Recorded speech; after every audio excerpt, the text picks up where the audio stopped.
السلام عليكم ورحمة الله وبركاته. أهلا ومرحبا بكم جميعا. يا رب تكونوا أحسن صحة وأحسن حال ويسعد مساكم أينما كنتم.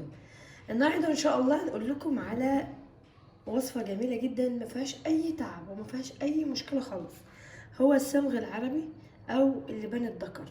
اللبان الذكر ده ممكن نستفاد بإيه؟ هو بيكون بالشكل ده، بيكون زي أحجار، ممكن تستخدميه كعلكة أو كلبان، وممكن تستخدميه في وصفتنا النهاردة اللي هو كمنقوع للبان الذكر. ده انت بتغلي المية وبتسيبيها لما ما تكونش مغلية أوي، يعني تكون استهدت، وبتاخدي منها معلقتين من اللبان الذكر وبتسيبيهم من بالليل للصبح بيتنقع بالشكل ده. بعد كده بتحطيه في سبراي وتحطيه في التلاجة كل يوم، بخبخيه على بشرتك. هتستفادي ايه من اللبان الذكر ده، او ايه هي الفايدة اللي هتعود عليكي من منقوع اللبان الذكر؟ هتعود عليكي ان هو هيخلصك تماما من التجاعيد، وده امر مزعج خاصة في دلوقتي شباب صغيرة في السن بيبقى عندها تجاعيد، ويكون سببها حاجتين: لا اما ضحك كتير، لا اما بكا او حزن كتير، والاتنين بيأثروا على البشرة تأثير سلبي سواء كنت بتضحكي او بتبكي. حاجة تانية ان هو هيوحد لك لون البشرة، هيوحدها.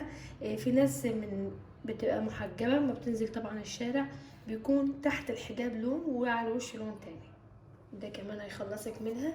كمان البشرة الشاحبة اللي هي حاسة ان هي كده بهتانة، كمان هيخلصك تماما تماما من بهتان البشرة. ده لو احنا النهاردة هنستخدمه كمنقوع.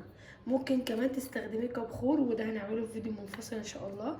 وممكن تستخدميه كلبان انك تاكليه، هو مر جدا، يعني مرارته علقم، اتحمليها وبعد كده اندوغيها، كلي كلبانة او كعلكة عادي جدا جدا. ايه هي الفوائد اللي هتعود عليكي؟ هقول لكم طبعا.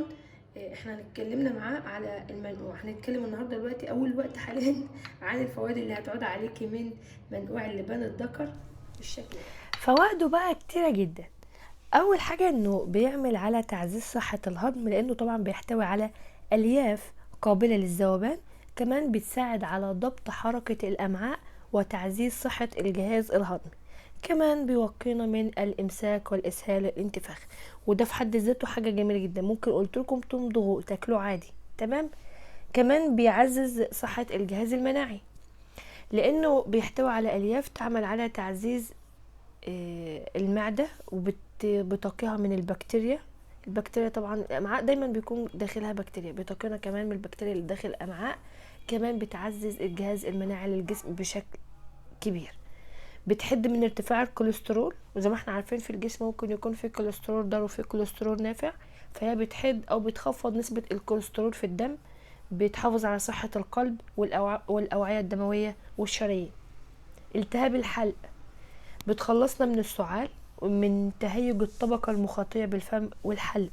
صحة الأسنان، لو انت استخدمتها كلبانة أو كعلكة بتعزز صحة الأسنان، لأنها بتحتوي على البكتيريا النافعة اللي بتمنع من تكوين البكتيريا الضارة أو تسبب التسوس بشكل عام. وكمان بتقدري تعالجي عن طريق اللبان لو انت كلتها علكة أو لبانة التهاب اللثة. ولانها طبعا غنيه بالالياف فتقدري ان انت كمان تستخدميها كفقدان للوزن، بتساعدك كمان على فقدان الوزن، لان الالياف بتقلل على امتصاص الجسم الدهون، وكمان بتقلل من الشعور بالجوع لفتره طويله جدا، يعني بتديكي الشعور بالشبع. بتقيكي كمان من مرض السرطانات، وبتعزز صحه الكلى، ومفيده جدا جدا للكبد. تقدري ان انتي تاكليها كده ويكون افضل، هتلاقي العملية عندك سهلة جدا جدا. او ان انتي تستخدميها لبشرتك لشد التجاعيد والحاجات الكتير اللي انا ذكرتها. وان شاء الله ابقى اعمل لكم فيديو منفصل عشان الامور عندكم ما تتلخبطش، ازاي ان انت تقدري تستخدمي الصمغ العربي، او ازاي تقدري تعديه وتشربيه وتستخدميه، او هتستخدميه ازاي بشكل عام عشان التخسيس.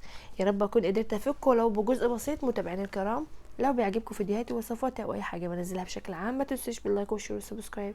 دمتم في حفظ الرحمن، والسلام عليكم ورحمه الله وبركاته.